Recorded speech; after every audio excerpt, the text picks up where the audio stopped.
Bonjour tout le monde, aujourd'hui on se retrouve pour une petite vidéo d'une pieuvre vraiment trop mignonne. Je suis désolée si vous entendez du bruit, c'est mon chien qui souffle par derrière. On va commencer par dessiner la pieuvre, forcément au crayon de bois.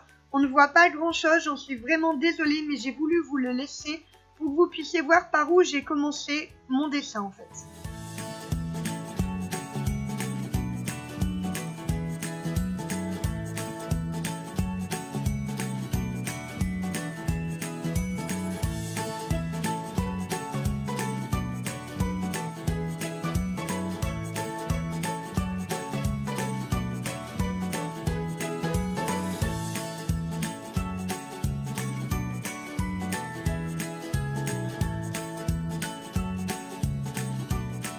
Surtout, il est bien important de gommer les traits qui ne sont pas corrects parce qu'une fois que l'encre a été posée, on ne pourra plus les effacer tout simplement.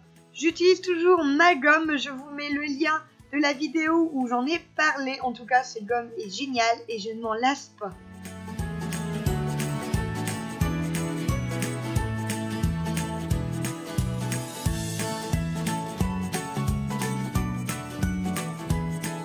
On va ensuite utiliser un petit plastique, donc soit vous pouvez découper dans un plastique normal, moi il vient d'un sac de congélation que j'ai tout simplement découpé pour ne garder qu'une partie, en fait qu'un côté. Et je viens déposer, donc que ce soit de l'encre, que ce soit de la peinture, que ce soit au feutre, vous faites vraiment comme vous voulez, le tout est d'éparpiller en fait votre encre et de surtout la mélanger en fait. Donc moi vous le voyez, j'appuie régulièrement sur le réservoir de mon pinceau pour ajouter de l'eau. C'est très important, il ne faut pas qu'elle soit pure en fait, il faut vraiment que l'eau mélange et atténue le tout pour donner ce côté beaucoup plus pastel et beaucoup moins criard qu'avec de l'encre normalement ou de la peinture. On vient ensuite tout simplement poser son dessin et voilà, tout bêtement frotter dessus. Je le mets ensuite dans l'autre sens pour dire de voir quand même quelque chose à ce que je fais.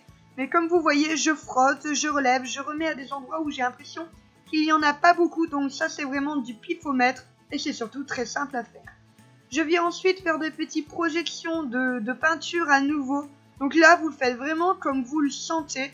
Moi, j'ai vraiment pas cherché à comprendre. En fait, j'en ai mis partout. J'ai juste enlevé vraiment le surplus avec un sopalin quand je trouvais que c'était un petit peu trop proche du bord. Et ensuite, j'ai projeté vraiment de tous les côtés. Quand c'est sec, on utilise un marqueur. Donc moi, j'utilise le micron comme d'habitude. Et ensuite, on vient repasser. C'est très important de bien attendre que ce soit complètement sec. Et pas seulement au niveau de l'encre ou au niveau de la peinture, mais vraiment au niveau du papier, il doit être plus du tout imbibé d'eau, il doit être de nouveau tout sec comme un papier en fait ordinaire.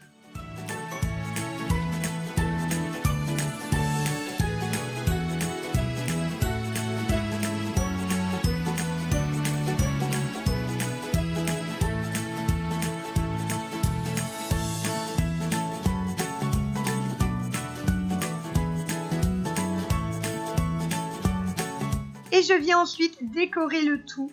Donc je fais des points, je fais des lignes, je fais des sortes de spirales. Le but est vraiment d'en faire plus vers le bout de la tentacule. Et au fur et à mesure qu'on remonte vers son corps, on espace vraiment le petit détail, le petit zentangle, le doodle, vraiment ce que vous faites. Pour vraiment donner une sorte de dégradé en fait avec la couleur noire. Donc j'aime énormément ce genre de petits dessins. Je trouve que c'est vraiment quelque chose de tout bête à faire, il n'y a vraiment aucune difficulté sauf peut-être faire le dessin tout simplement. N'hésitez pas à décalquer si vous ne savez pas trop bien faire, il n'y a vraiment aucun souci, le résultat est le même au final. J'espère que cette vidéo vous aura plu en tout cas, n'hésitez pas à me dire si vous en voulez d'autres dans ce style-là, je le ferai vraiment avec un grand plaisir. Et si ça vous tente, mettez-moi en commentaire quel animal vous aimeriez que je fasse. Comme d'habitude, on me met un petit pouce bleu, ça me ferait très plaisir. Quant à moi, je vous fais des gros bisous et je vous dis à la prochaine. Et comme d'habitude, vous savez comment ça se passe. Vous cliquez sur ma petite bouille si vous voulez vous abonner, ça me fait très plaisir. Et juste à côté, c'est la dernière vidéo que j'ai publiée. N'hésitez pas à cliquer si vous ne l'avez pas encore vue. Je vous laisse avec mes réseaux sociaux. Gros bisous.